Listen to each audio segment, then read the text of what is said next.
First of all अस्सलाम वालेकुम student. आज हम लोग डिस्कस करेंगे जी एलुमिनियम डोप्ड कोबाल्ट फ्राइड।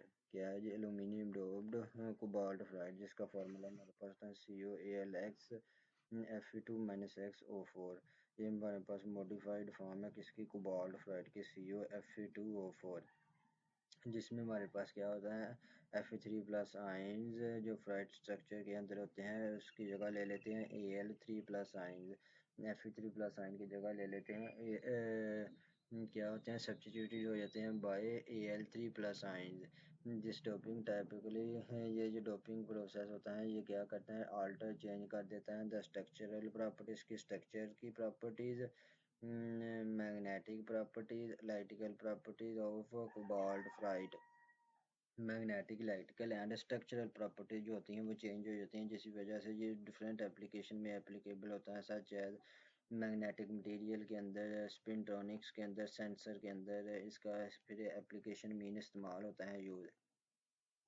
उसके बाद कौन से इफेक्ट हैं जो एल्यूमिनियम डोपिंग से होते हैं कोबाल्ट फ्राइड के अंदर। Number 1, crystal structure.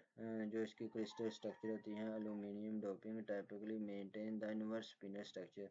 इसकी जो स्पिनर स्ट्रक्चर होती है इनवर्स स्पिनर वो मेंटेन रहती हैं cobalt ferrite, where CO2+ ions occupy the tetrahedral sites के ऊपर होते हैं CO2+ आइंस एंड Fe3+ आइन along with Al3+ ions are distributed between the tetrahedrals and octahedral sides। जो CO2+ आयन होते हैं वो octahedral sides और Fe3+ आयन के साथ साथ जब हम एल्यूमिनियम की डोपिंग करते हैं वो डिस्ट्रीब्यूट होते हैं between tetra and octahedral sides।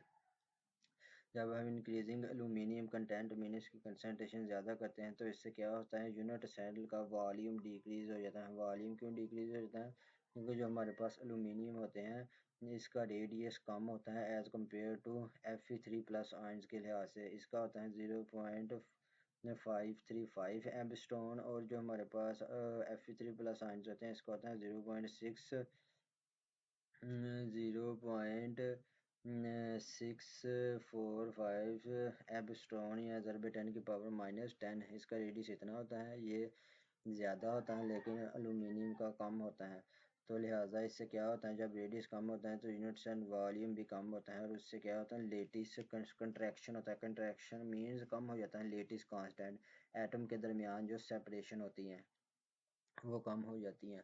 जब हम डोपिंग ऑफ एल्यूमिनियम करते हैं lattice contract means lattice constant कम हो जाता है। फिर किस वजह से, रेडियस की वजह से एल्यूमिनियम का जो होता है 0.535 एबस्टोन, लेकिन होता है जिसका जो Fe3+ आयन होता है इसका होता है 0.645 एबस्टोन। इस तरह magnetic properties, magnetic properties, saturation magnetization. जब हम एल्यूमिनियम की डोपिंग करते हैं तो Fe3+ आयन की जगह Al3+ आयन ले लेते हैं, जिससे क्या होता है ये नॉन मैग्नेटिक होते हैं। नॉन मैग्नेटिक होने की वजह से जो टोटल मैग्नेटिक मोमेंट है वो रिड्यूस हो जाता है, जिससे सैचुरेशन मैग्नेटाइजेशन भी डिक्रीज हो जाती है। कोर्सिविटी, जब हम एल्यूमिनियम की डोपिंग करते हैं तो कोर्सिविटी ज़्यादा भी हो सकती हैं कम भी हो सकती हैं। वो कैसे, अगर तो aluminium depending upon the distribution of CO2+ and Fe3+ ion between the tetrahedral and octahedral side. ये जो हमारे पास CO2+ आयन जो between tetra and octahedral sides होते हैं इनकी डिस्ट्रीब्यूशन के ऊपर डिपेंड करते हैं। The decrease in magnetic anisotropy from Al3+ ion substitution generally result in lower. जब हमारे पास एनिसोट्रॉपी प्रॉपर्टी कम होती हैं, जब एल्यूमिनियम की डोपिंग करते हैं तो इससे कोर्सिविटी कम हो जाती है। मतलब कि जब हमारे पास नॉर्मल हम कंसनट्रेशन रखेंगे तो क्या होगा, हमारे पास जो मैग्नेटिक मेंट की अलाइनमेंट एनिसोट्रॉपी प्रॉपर्टी ज़्यादा होगी तो कोर्सिविटी भी ज़्यादा होगी। लेकिन जब हम ज़्यादा डोपिंग कंसनट्रेशन ज़्यादा करेंगे एल्यूमिनियम की तो उससे क्या होगा, ये डिस्ट्रीब्यूशन जो होगी CO2+ आयंस टेट्राहेड्रल और ऑक्टाहेड्रल ये भी डिस्टर्ब करेगी, और उससे क्या होगा मैग्नेटिक एनिसोटोप प्रॉपर्टी हमारे पास डायरेक्शनल प्रॉपर्टी ज़्यादा हो जाएगी। मतलब कि इसमें जो हमारे पास मैग्नेटिक अलाइनमेंट है वो कम हो जाएगी। जब वो कम हो जाएगी तो कोर्सिविटी भी हमारे पास ज़्यादा हो जाएगी। अगर हमारे पास मैग्नेटिक एनिसोटोप प्रॉपर्टी कम होगी तो कोर्सिविटी कम होगी। अगर ये ज़्यादा हो जाएगी उसकी डायरेक्शन प्रॉपर्टी मतलब ज़्यादा मैग्नेटिक डाइपोलमेंट अलाइनमेंट उनकी अलाइनमेंट होगी तो कोर्सिविटी भी ज़्यादा होगी। इस तरह super paramagnetic behaviour for certain level of lumen doping specially in nano structures.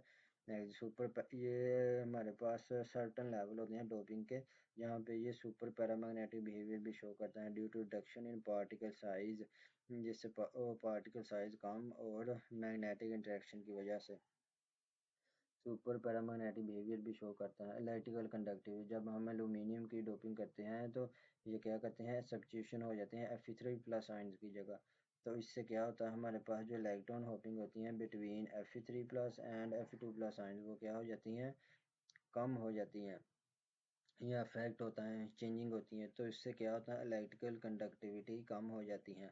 जब इलेक्ट्रिकल कंडक्टिविटी कम होती है तो ये एज ए इंसुलेटर की तरह बिहेव करता है। तो फिर हमारे पास ये उस जगह एप्लीकेबल होता है यहाँ हमें इंसुलेटिंग मैग्नेटिक मटीरियल चाहिए होते हैं, इंसुलेटिंग मैग्नेटिक मटेरियल चाहिए होते हैं। इस तरह मॉर्फोलॉजी हमारे पास एलुमिनियम डोपिंग करने से क्या होता है इसका पार्टिकल साइज और मॉर्फोलॉजी फीचर भी अफेक्ट करते हैं, इन्फ्लुएंस होती हैं, चेंजिंग आती है। टाइपिकली जो एलुमिनियम होता है ये ग्रेन साइज को कम कर देता है जिससे ओवरऑल मैग्नेटिक प्रॉपर्टीज चेंज हो जाती हैं। आज के लिए इतना ही काफ़ी है। अगर समझ नहीं आई तो कमेंट बॉक्स में लाजमी पूछना है। Thank you.